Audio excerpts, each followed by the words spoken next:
Hello and welcome to En Tête à Tête, France 24's new flagship one-on-one interview show. And our first guest is a very, very busy man. Abdel-Fatau Musah is the Peace and Security Commissioner of ECOWAS. ECOWAS is the West African regional blocs where no less than 4 countries have witnessed a coup in the past 3 years. The latest happened a little over a month ago in Niger, prompting ECOWAS to slap sanctions and even threaten a military intervention against the junta.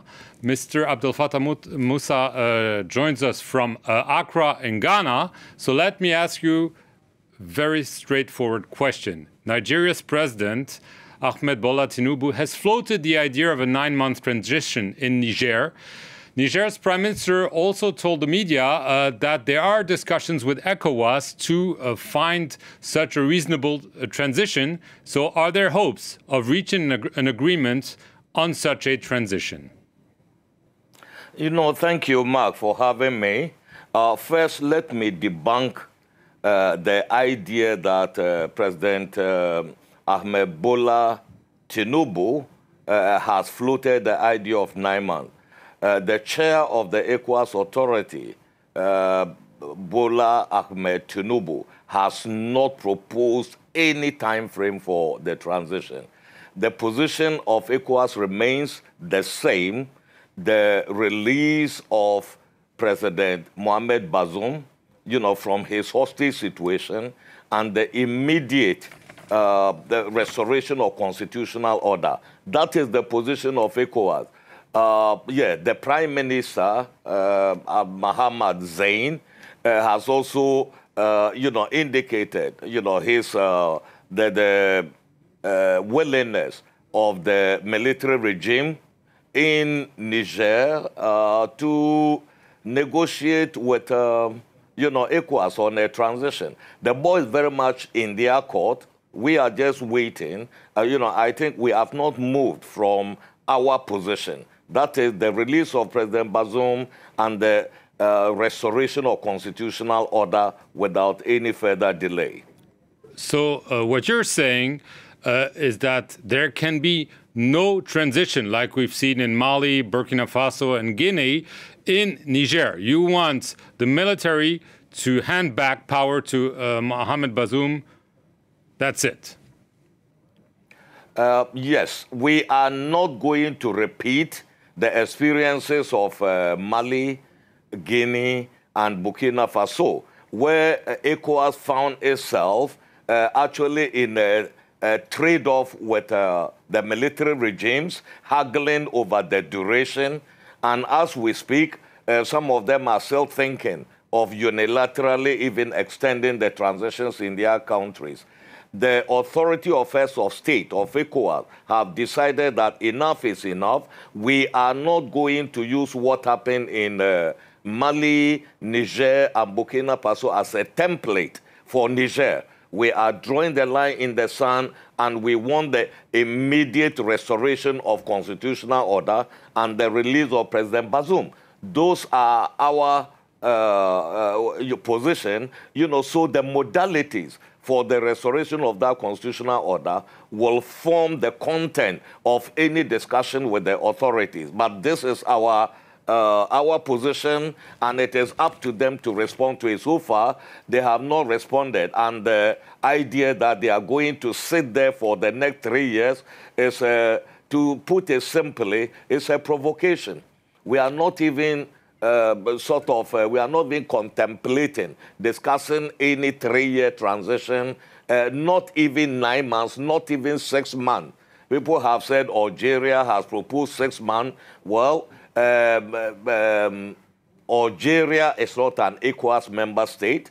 Algeria did not consult ECOWAS before proposing a 6 months. That is entirely up to Algeria. Our position has been very clear right from the beginning. We want the immediate restoration of constitutional order in Niger, and to put an end, to this cancer of coup d'etats in the region. That is already drawing the country back. You even went further. In August, after an ECOWAS meeting, you said that a date for a military intervention by ECOWAS countries had been set.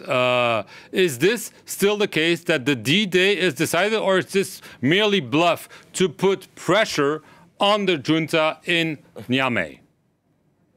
No. What I said, was that the chiefs of defense staff of ECOWAS have already set the D-Day for a possible intervention, military intervention in Mali. When I say D-Day, it doesn't mean today's date is what? 5th of September. I'm not saying 5th of September, 10th of September, or 15th of September. The D-Day is contingent upon certain factors, after which, counting the number of days, the military will intervene. This is all part of military planning. We have not put a calendar date on intervention. What ECOWAS has always said is that we are giving priority to mediation, and ECOWAS is engaged in mediation with them. We have put the priority on sanctions, which is another coercive measure, to force them, the regime actually, to come to the negotiating table for the restoration of constitutional order. We have not exhausted those options. So, when I tell you the D-Day, it means when the heads of state decide that it is useless continuing discussions, then the military can start thinking about the D-Day. As I speak with you, the military is still having their own, fine-tuning of their possible operations and other things, but it is on standby. We have said we are not going to invade Niger. We are not at war with Niger. We are going there. Our problem is with the CNSP, that is the military regime in the country, to remove them if they do not come forward to agree on the restoration of constitutional order that ECOWAS has demanded. We are not going to engage in endless haggling with them. So how long, Mr. That is Musah? not going to happen. It depends very much upon them.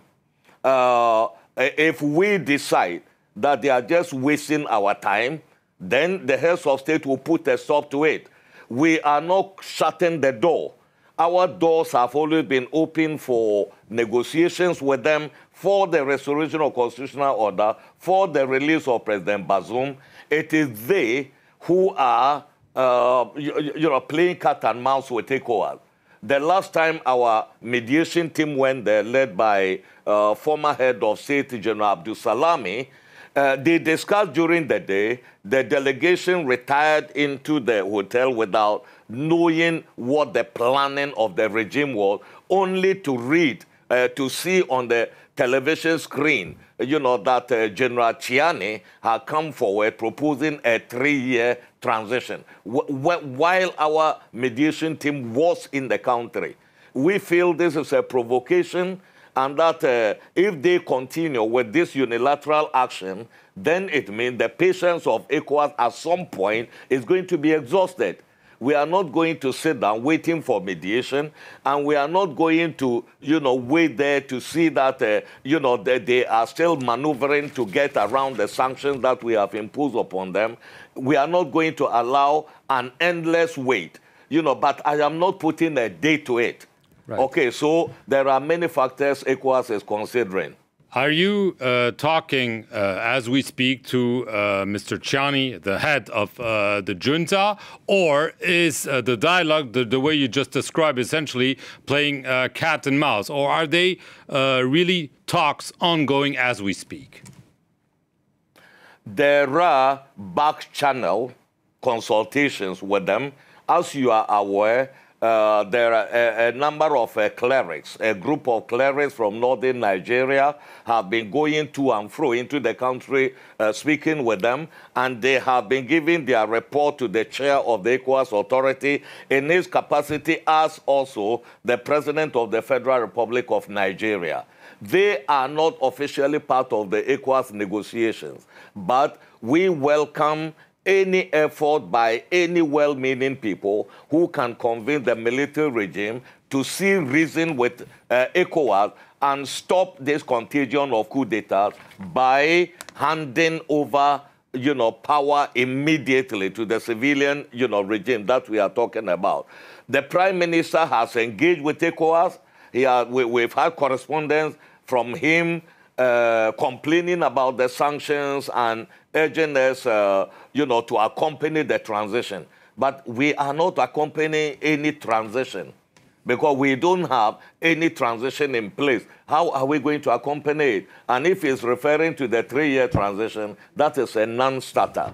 Right. And we have responded accordingly to the authorities that ECOWAS demands are on the table. If they are going to speak to them, we are ready to talk. But it is not they giving us their conditions for engaging with them. The authorities in Mali and Burkina Faso said that if there is such an ECOWAS-led military intervention in Niger, they will consider it as a declaration of war against them. What is your response to them?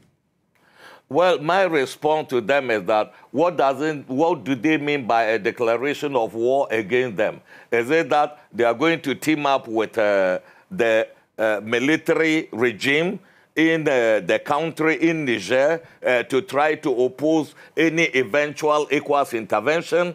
If that is their intention, I would rather advise them to pay greater attention to insecurity in their own country, particularly in Burkina Faso, where the territory of the country is rapidly getting out of the control of the state itself. Abdel-Fatau Musah, I want to thank you very much for appearing here on Tête-à-Tête, France 24's new flagship program of one-on-one interviews, and thank you all for watching it.